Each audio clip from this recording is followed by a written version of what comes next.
beef stew. Saladmaster way.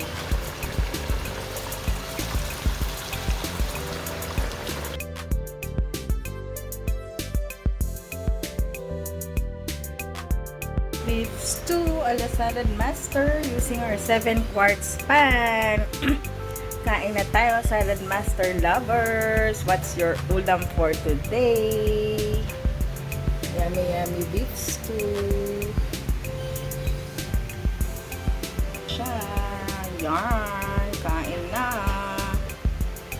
Kain na po tayo. Beef stew. Ala Saladmaster way.